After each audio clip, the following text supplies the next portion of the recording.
Jurors were selected today for Paul Manafort's criminal trial in the Eastern District of Virginia. Manafort is in deep trouble, and though he has not been convicted of anything, he's already being punished severely. A large group of FBI agents, all of them armed, stormed into his home earlier this year, apparently surprising his wife in the shower, terrifying his family.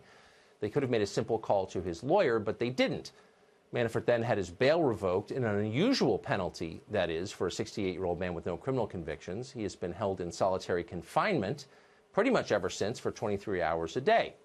For the crimes he's accused of in the state of Virginia, Manafort now faces 305 years in prison. That's several life sentences. So what exactly is Paul Manafort accused of doing? If you guessed murder, guess again. Most murderers don't get treated like that by the government. The average violent felon in this country receives just 6.5 years behind bars. No, Paul Manafort is accused of something far worse than murder, tax evasion and violating banking regulations. The government isn't even suggesting that Manafort stole money from a bank. They're saying he was dishonest on loan applications. For that, solitary confinement and 305 years in prison. Well, if you're confused, maybe this will clear up the story for you. The prosecutor leading the case against Paul Manafort is named Andrew Weissman. He's an enthusiastic Democratic partisan. He was a guest at Hillary Clinton's election night party in New York. Now he's trying to send Donald Trump's campaign manager to prison for life on a tax charge. For perspective on that, the average sentence for tax fraud in this country is 1 year and 3 months. It can be much longer, though, if you have the wrong politics, apparently. Alan Dershowitz is a retired Harvard Law School professor, the author of The Case Against Impeaching Trump. He joins us tonight. Professor, I'm going to make the obvious disclaimer. I don't know Paul Manafort. I'm certainly not going to vouch for his ethics.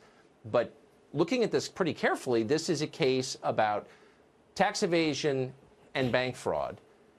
And he's getting a sentence, or he's threatened with a sentence, that is so disproportionate compared to the average that it makes you wonder, like, what is going on here? Well, it's very simple. His crime is being associated with Donald Trump. And don't listen to me on this. Listen to Judge Ellis, the judge who's presiding over the case. The judge ruled and said they're not interested in Manafort. Mueller is not interested in Manafort. They're just trying to get him convicted so they can squeeze him. And if you squeeze a witness, not only does the witness sing, but sometimes, according to the judge, the witness composes.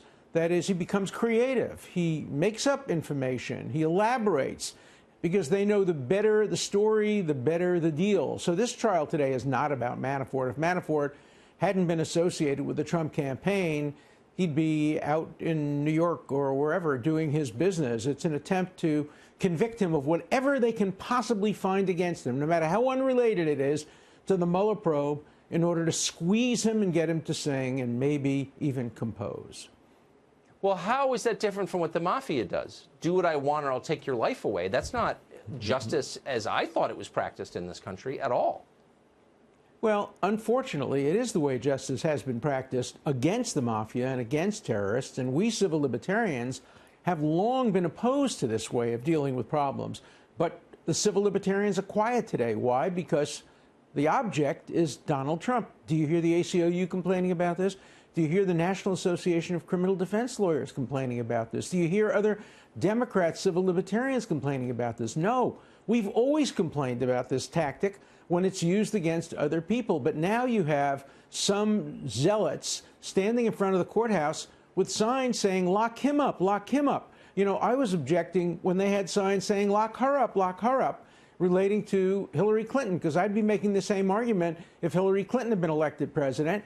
And it was the Republicans who were trying to squeeze somebody to go after her. And civil libertarians all over the country ought to be concerned about this. But instead, like everybody else, they're taking sides. If this hurts Trump, it's good. If it helps Trump, it's no good. The Republicans take the opposite point of view. It's not good. It's not good for justice.